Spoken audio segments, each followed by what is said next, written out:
بسم اللہ الرحمن الرحیم۔ ہارٹس چینل کے تمام سامعین کو خوش آمدید۔ امید کرتا ہوں کہ آپ سب بخیریت و عافیت اللہ تعالیٰ کے فضل و کرم سے اپنی زندگیاں گزار رہے ہوں گے۔ آج ہم چونکہ کافی عرصے بعد ویڈیو اپلوڈ کر رہا ہوں میں، تو کیونکہ گزشتہ تقریباً 1.5-2 مہینہ پہلے میں نے چینل مونیٹائزیشن کے لیے بھیجا تھا، تو اس میں کوئی ایشو آ گیا تھا جس سے تھوڑا سا میں بد دل ہو گیا تھا، اور ساتھ مصروفیت کی وجہ سے میں ویڈیو نہیں بنا سکا۔ تو چونکہ آج کل ملک کے جو حالات ہیں، تو اس سے میں بہت زیادہ ایک ڈس اپوائنٹڈ ہوں، اور ایک دل ایک قسم کا بھرا ہوا ہے۔ یہ سوچتا ہوں کہ کس کے سامنے اپنی بات رکھوں، اور پھر بیٹھے بیٹھے خیال آیا کہ میرے یوٹیوب کی جو فیملی ہے، میں ان کے ساتھ اپنا اظہار خیال کرتا ہوں۔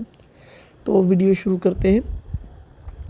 تو دراصل یہ ویڈیو کسی بھی سیاسی لحاظ سے نہیں ہے کہ میں کسی سیاسی جماعت کو سپورٹ نہیں کر رہا، میں صرف اپنا ایک پوائنٹ آف ویو دے رہا ہوں۔ آج کل جو ملک کے حالات ہیں وہ آپ کے سامنے ہیں۔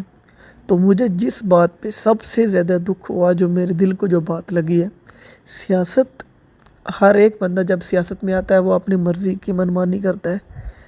جو فوج کے بڑے ہیں، جو لوگ کہتے ہیں وہ اپنی جگہ، لیکن جو فوجی بیچارے ہیں ان کا کیا قصور ہے؟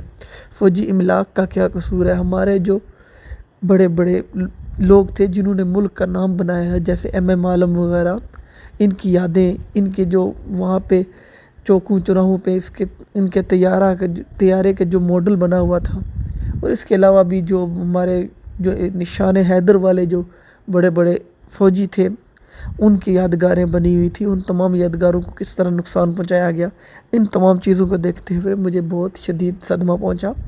اور اس کے ساتھ ساتھ یہ دیکھتے ہوئے کہ ہم نے بچپن اس طریقے سے گزارا کہ جب کہیں سے، اور بچپن کے ابھی بھی جوانی میں بھی، کہ جہاں کہیں سے بھی ہمارے سامنے سے فوجیوں کی گاڑی گزرتی ہے تو ہم جب تک نظر سے اوجھل نہ ہو جائے ان کو دیکھتے رہتے ہیں۔ تو کیا ہوا کہ وہ فوجی جن کو ہم پھولوں سے استقبال کرتے، جن کو ہم چلتے گاڑی میں ہم ان کو پانی پیش کرتے، جوس دیتے، وہی فوجی آج ان کو ہم پتھر مار رہے ہیں، اور یہی فوجی ہیں جس کی وجہ سے ہمارا ملک بچا ہوا ہے۔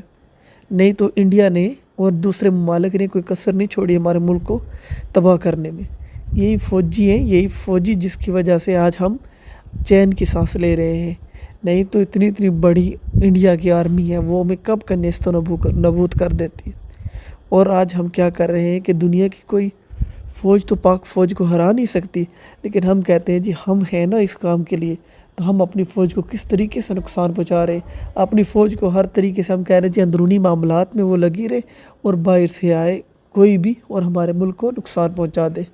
اب ہمارے ملک کا یہ حال ہے اس ٹائم کہ میں ابھی ایک رپورٹ پڑھ رہا تھا کہ پشاور میں ایک بکرا منڈی تھی، مویشیوں کی منڈی، جہاں پہ اب عید آنے والی ہے بڑی چونکہ، تو وہاں پہ جانور کافی تعداد میں موجود تھے، تو وہاں پر بھی آگ لگا دی گئی۔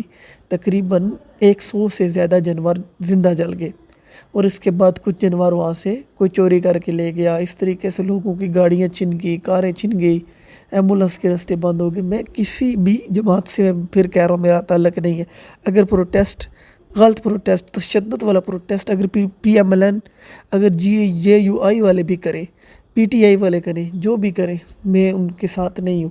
میرا صرف اس ملک سے پیار ہے، حالانکہ میں ہوں آزاد کشمیر سے، لیکن ہمارا دل پاکستان کے ساتھ دھڑکتا ہے، کیونکہ پاکستان نہیں تو ہم نہیں ہیں۔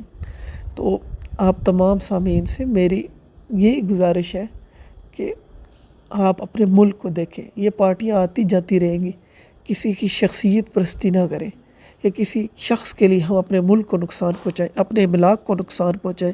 دشمن تو دیکھ کے خوش ہو رہا ہوگا جی ہمیں نہ پیسہ لگ رہا ہے ہمارا، نہ ہماری طاقت لگ رہی ہے، نہ ہمارا اسلحہ استعمال ہو رہا ہے، دوسرا ملک خود بخود تباہ ہو رہا ہے۔ تو برائے مہربانی آپ تمام لوگوں سے گزارش ہے کہ اپنے ملک کی حفاظت خود کریں۔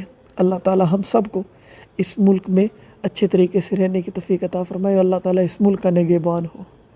السلام علیکم ورحمۃ اللہ۔